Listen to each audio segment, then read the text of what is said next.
Halo, selamat malam. Kembali lagi dengan saya, Joni Rombe.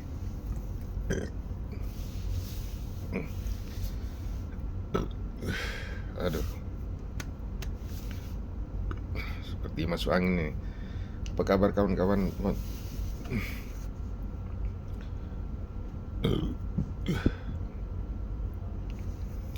Teman-teman sekalian, apakah sehat selalu dan dilancarkan segala urusannya? Amin, amin. Ya, kali ini saya membahas lagi tidak jauh-jauh dari teroris, terutama Roy Panci. Memang luar biasa. Nama aja sudah diganti-ganti dia, Roy Panci. Panci berarti besi atau aluminium, atau bisa dari kuningan juga, yang artinya identik dengan keras kepala, ngeyel. Coba saja lihat, ini fenomena yang terjadi sekarang. Banyak orang yang sudah jelas-jelas bersalah, jelas-jelas sudah tersangka, masih aja keras kepala, masih aja ngeyel. Salah satu contohnya yaitu Roy Panci ini. Kalau kita menyimak baik-baik berita-berita yang sekarang beredar di media elektronik, bahwa telah terjadi gelar perkara khusus, itu permintaan dari Roy Panci CS, diberikan oleh Polda Metro Jaya, dikasih tunjuk ijazahnya Jokowi. Setelah itu masih juga menyangkal dengan alasan bla bla bla. Roy Panci CS memang 1001 alasan. Saya kira tujuannya bukan untuk mengetahui palsu atau aslinya ijazah dari Pak Jokowi. Ini ada rencana besar, skenario besar untuk mendowngrade atau menjatuhkan nama baik Pak Jokowi. Dan Roy Panci CS ini bukan berdiri sendiri, tapi di belakangnya ada kekuatan besar yang memanfaatkan mereka. Jadi mereka berani dengan gagah perkasa untuk mengobok-obok Pak Jokowi. Kalau dipikir, kira-kira siapa di belakang mereka ini? Teman-teman tahu sendirilah siapa lawan politik Pak Jokowi pada Pilpres 2024. Ada juga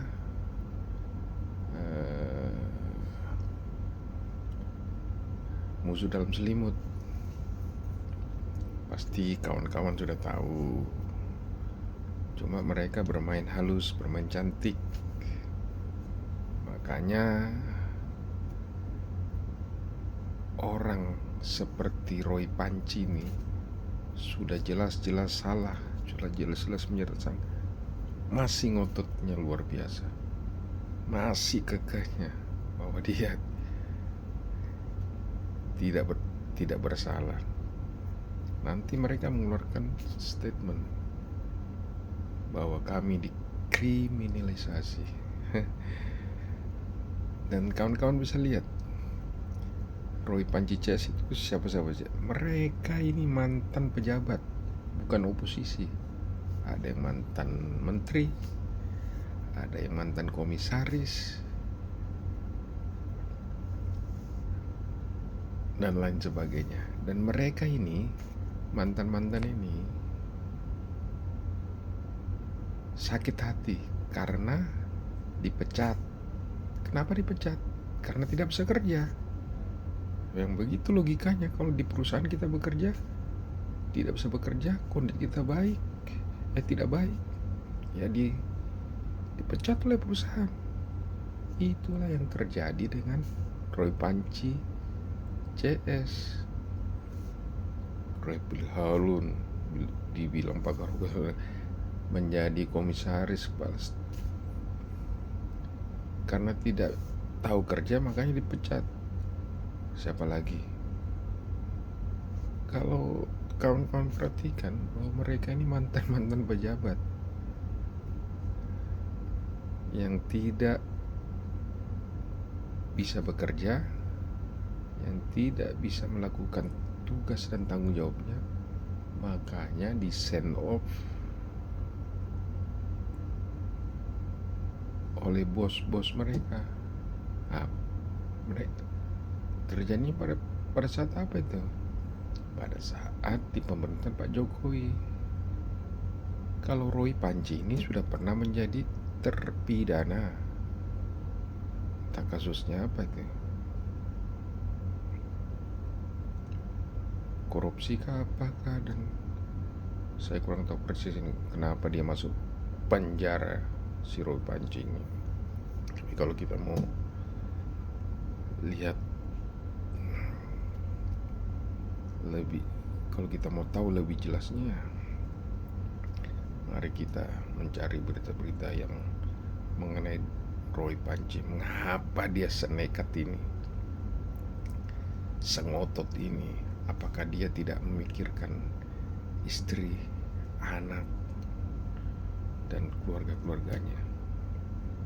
Dengan sikap dan tingkah lakunya begitu, apakah istri dan anaknya tidak merasa malu dengan tetangga, dengan teman di sekolah atau di tempat kerja?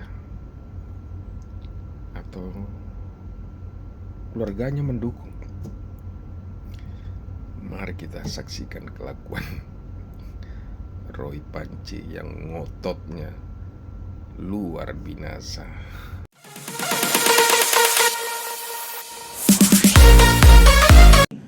Kalau cerita terpidana, Anda pernah terpidana kan?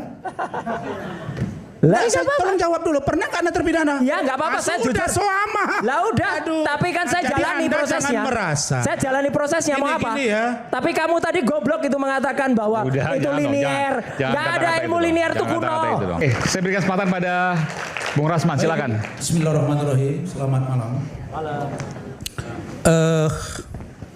Saya kira malam hari ini boleh saya sebut sebagai forumnya para dokter-dokter. Ada Dokter Saud Sitomorang, orang sudah tahu, abang kita. Ada Dokter Reza, Dokter Tifa, Dokter Roy, Dokter Rismon, Dokter Refli Harun, Dokter Andi Azwan, Dokter Zefrin. Saya bukan dokter, Mas. Yang calon dokter. Dan Dokter Al. Oh bukan toh. Saya kira saya meyakini, bukan dokter. sebentar.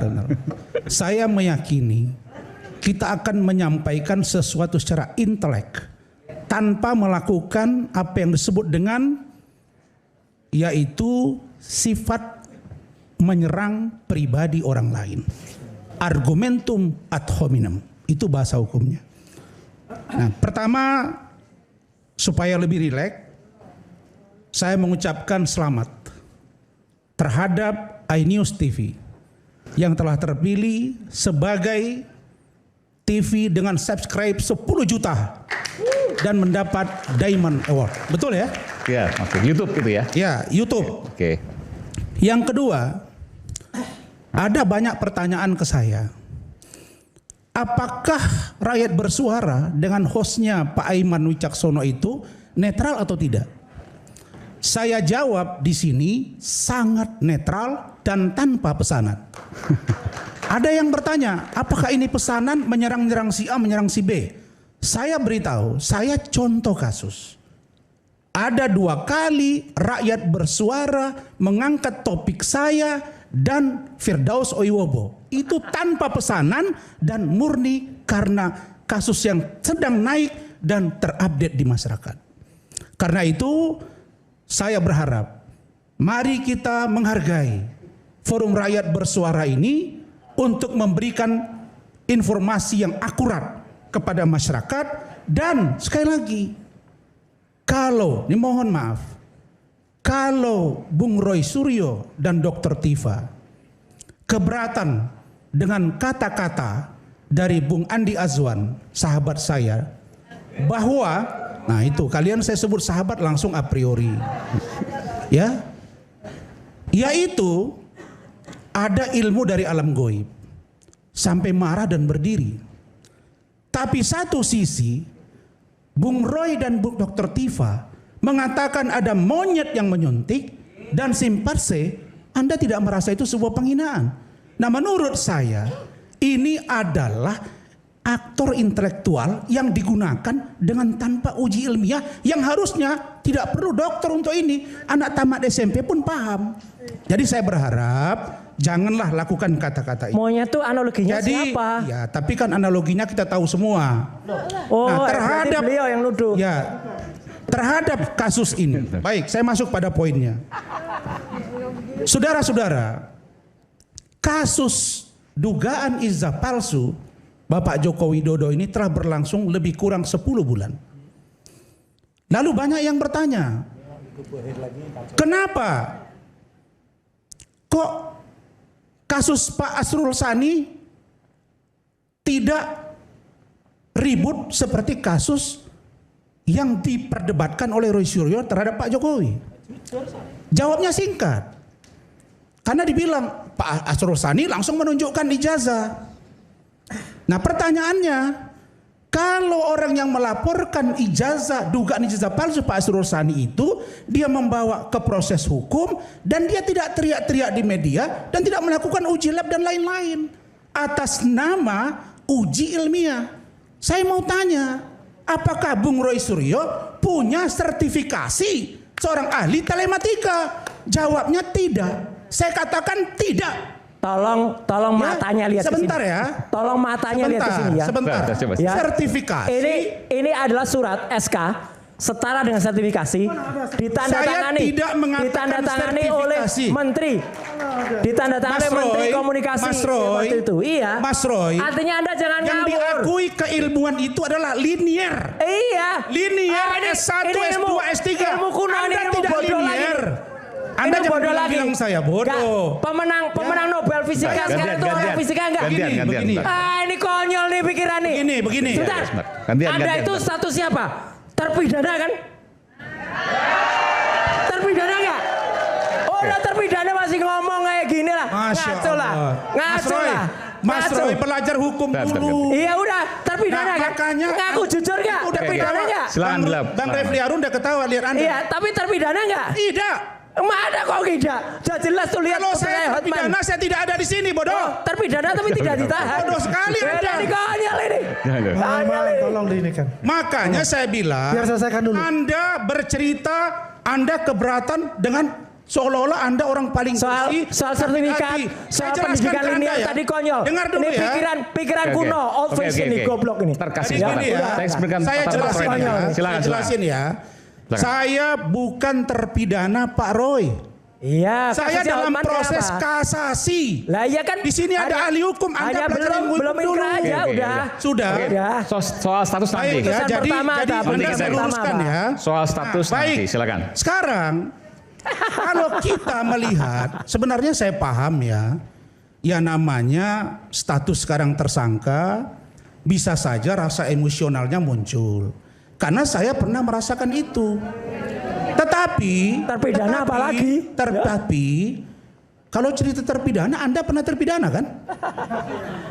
Lah saya tolong jawab dulu, pernah nggak Anda terpidana? Ya nggak apa-apa, saya jujur. Sama. Lah udah, tapi kan saya Jadi jalani Anda prosesnya. jangan merasa. Saya jalani prosesnya mau apa? Gini ya. Tapi kamu tadi goblok itu mengatakan bahwa Udah, itu jangan dong, linier. jangan Nggak ada kata-kata ilmu itu linier dong. itu Jangan kuno. kata-kata itu dong, ya. Nggak ada. Oke.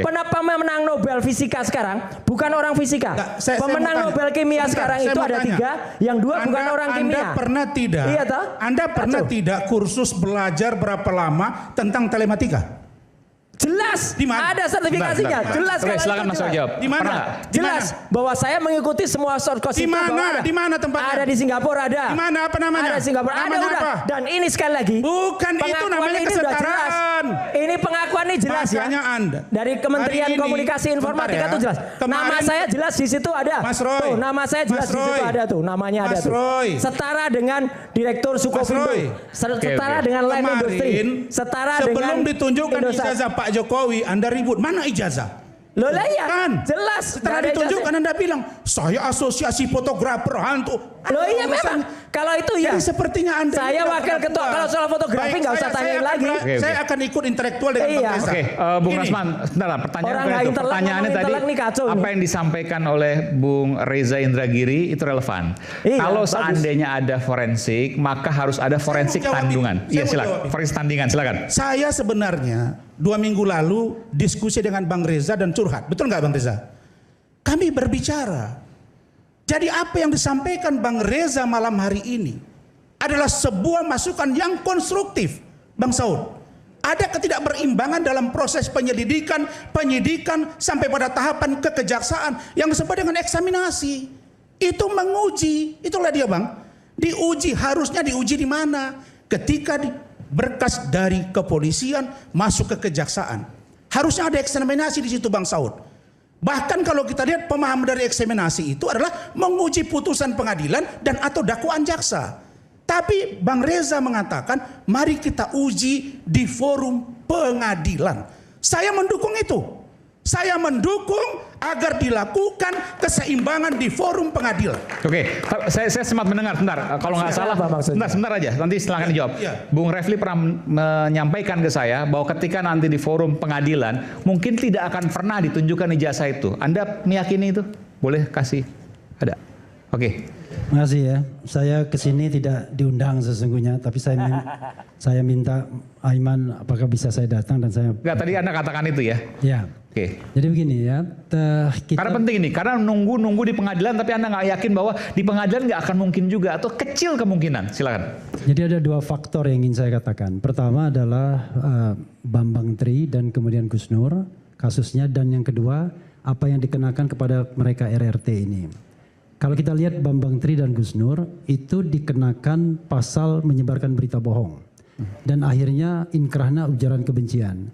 Dalam sebuah proses di dalam persidangan di Pengadilan Negeri Surakarta itu tidak pernah dibuktikan apakah ijazah itu asli atau tidak.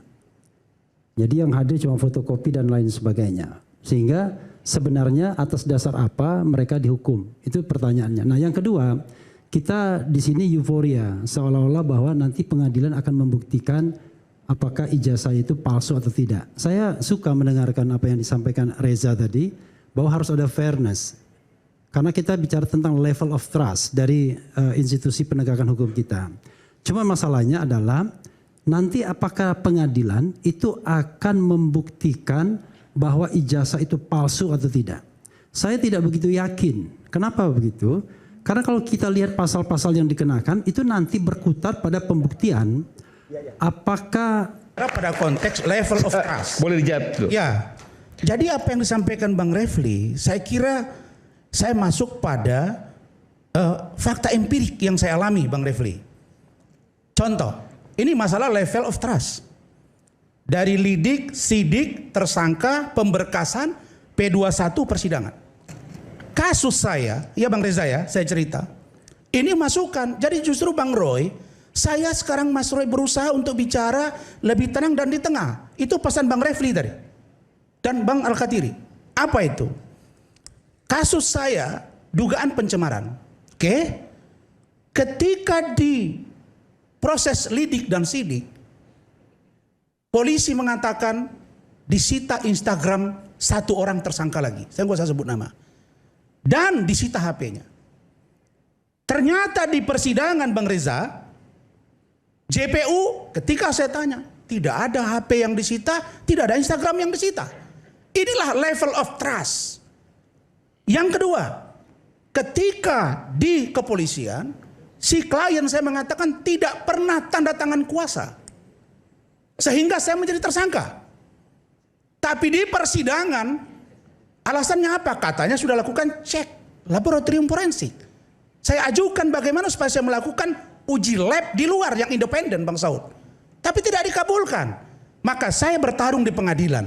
Karena gempuran tim hukum dan saya sendiri, akhirnya si terdakwa yang satu lagi mengakui ada tanda tangan kuasa dan memang tidak disita Instagramnya. Apa yang saya maksudkan? Terobosan hukum yang dilakukan, pikiran-pikiran cerdas dari Bang Reza dan ini akan menjadi masukan. Saya buka kartu saja, Bang Reza ini hari ini banyak diminta masukan oleh tim reformasi percepatan Polri.